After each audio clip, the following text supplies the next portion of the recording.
Les suzukaka, vous connaissez? Sauriez-vous me dire quelle recette se cache derrière ce nom intrigant? Les suzukaka, ce sont en fait des boulets de viande à la forme légèrement allongée et avec une pointe de cumin. Elles sont également nappées d'une onctueuse sauce à la tomate. Accompagnez-les de riz, de pommes de terre sautées ou encore de purée de pommes de terre et vous obtiendrez un délicieux plat qui fera le bonheur de tous vos convives. Yassas, ici Angélique et je vous souhaite la bienvenue sur Cuisine à la grecque, la chaîne qui vous apprendra à cuisiner grec étape par étape. Si le sujet vous intéresse, je compte d'ailleurs sur vous pour vous abonner à la chaîne et pour la partager avec vos amis. En plus d'être un plat succulent, les suzukaka, c'est aussi un plat qui est chargé d'histoire.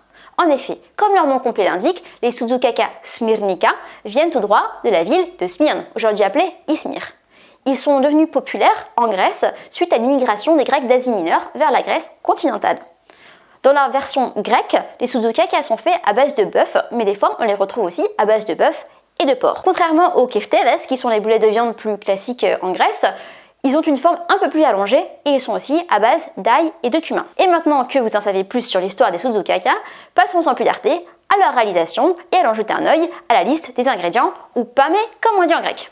Pour faire les suzukaka, il nous faudra 100 g de farine, ça va servir à l'enrobage des suzukaka, 500 g de viande de bœuf haché, environ 180 ml de vin rouge, environ 100 g de pain rassis, donc pour moi ça représente environ 6 petites tranches de pain, 3 gousses d'ail, un œuf, une pincée de bukovo, qui sont des flocons de piment, et ensuite une cuillère à café de cumin. Il nous faudra aussi du sel et du poivre, et de l'huile assez pour tapisser la poêle au moment de la cuisson des suzukaka. Pour faire la sauce tomate des suzukaka, il nous faudra 450 g de tomates pelées, un oignon, une bonne cuillère à soupe de concentré de tomate, une cuillère à café de sucre, 2 feuilles de laurier, un bâton de cannelle, 250 ml d'eau, également du sel et du poivre, de l'huile d'olive, environ 2 cuillères à soupe, assez pour tapisser également votre poêle lorsqu'on va faire cuire l'oignon. Et je vous souhaite comme toujours la bienvenue dans ma cuisine où nous sommes prêts à démarrer nos fameux suzukaka.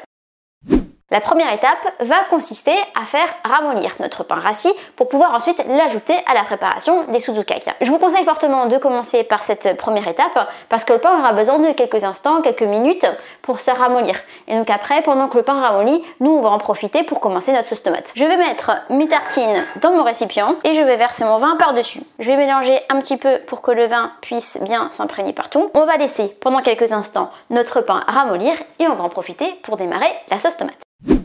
Je commence par émincer l'oignon, je rajoute assez d'huile pour tapisser ma casserole et je vais faire rissoler mes oignons une fois que cette dernière sera chaude. On laisse l'oignon frémir pendant 1 minute ou un peu plus, le temps qu'il devienne translucide. Une fois que l'oignon devient translucide, on va rajouter notre concentré de tomate. On mélange. Une fois que notre oignon et nos tomates ont pris une belle couleur orangée, on rajoute la tomate pelée. On rajoute ensuite le sucre, le sel, le poivre, le laurier et le bâton de cannelle. Je termine en ajoutant 250 ml d'eau. Je mélange une dernière fois pour uniformiser le tout. Je baisse le feu pour le positionner à feu doux. Je recouvre ma casserole et je laisse mijoter pendant une dizaine de minutes. Mais avant de passer à l'étape suivante, faisons tout de même une petite pause et on demande à ma mère si elle n'a pas quelques conseils supplémentaires à nous donner pour la recette d'aujourd'hui. Mélangez bien les ingrédients. La pâte doit être assez molle. Si elle est trop compacte, vous pouvez rajouter un petit peu d'eau tiède. Pendant que la sauce mijote, on va en profiter pour retourner à notre farce des suzukaka. Le pain à présent ramolli, on va donc pouvoir le mélanger au reste des ingrédients qui vont constituer la farce et façonner nos formes. On va commencer par le pain. On va lui retirer la croûte et on va conserver uniquement la mie de pain. On va la presser avec nos doigts pour retirer le surplus de vin et on va réserver. Il est important de bien retirer le liquide qui se trouve dans le pain en le pressant avec les mains. On appelle ça exprimer le pain, parce que ça va permettre de retirer le surplus de jus et votre farce sera ainsi plus malléable. Si vous laissez tout le jus du pain, ce qui va se passer, c'est que votre pâte va devenir trop liquide et vous aurez du mal à façonner vos formes. Une fois qu'on a retiré la croûte et l'excès de vin, on va réserver le pain et on va pouvoir le mettre avec tous les autres ingrédients pour constituer la farce. Je rajoute mon bœuf haché, le cumin, le bukovo, les flocons de piment, le sel, le poivre, les gousses d'ail émincées ou écrasées, le pain exprimé et enfin l'œuf. On mélange jusqu'à obtenir une consistance bien homogène.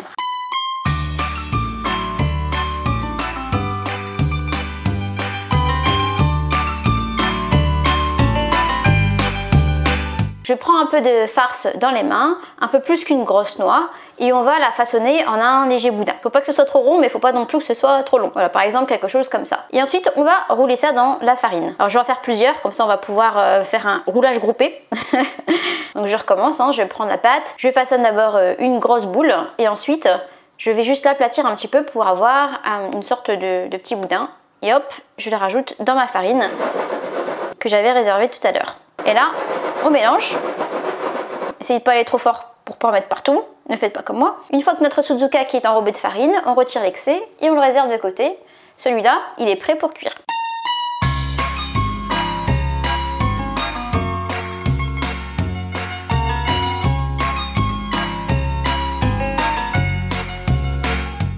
On a pu en façonner 16. Avec 16 suzukake, je pense que vous pouvez compter 4 personnes. Ça fait environ du coup 4 suzukake par personne.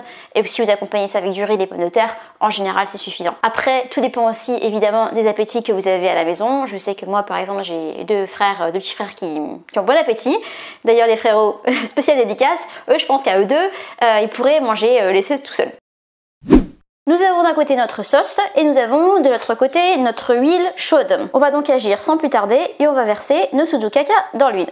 On va les laisser rissoler quelques instants sur le premier côté et ensuite on va pouvoir les retourner pour qu'ils soient bien entendu dorés de tous les côtés. Petit rappel, les suzukake vont ensuite cuire un deuxième temps dans la sauce. Donc en fait il ne faut pas trop les cuire non plus maintenant. On va laisser dorer quelques instants. On va pouvoir les retourner, ils commencent à bien dorer. On transvase pour qu'ils puissent faire un petit bain dans la sauce. Ça donne déjà envie d'en manger. Je recouvre, je vais baisser mon feu au minimum, là je l'ai mis à 2/9 et on va laisser mijoter pendant environ 15 minutes. Les 15 minutes se sont écoulées, allons voir à quoi ressemblent nos suzukake. Attention, on ouvre. J'ai préparé un petit peu de riz pour accompagner tout ça et on va maintenant pouvoir disposer dans l'assiette et aller goûter. On va mettre aussi un petit peu de sauce. Pour la déco et pour la couleur, je rajoute quelques petites feuilles de menthe coupées. Et voilà, une jolie assiette. Je sais pas vous, mais moi ça me donne plutôt faim, donc on va aller goûter ça tout de suite sans plus attendre. Alors on va prendre un petit bout de suzukake ici. En fait j'ai même pas besoin du couteau. Un peu de sauce, un peu de riz, hop là, et on goûte. Le suzukake est moelleux et on sent à la fin une petite pointe de cumin. À ça s'ajoute aussi la petite touche de cannelle qu'on sent dans la sauce tomate.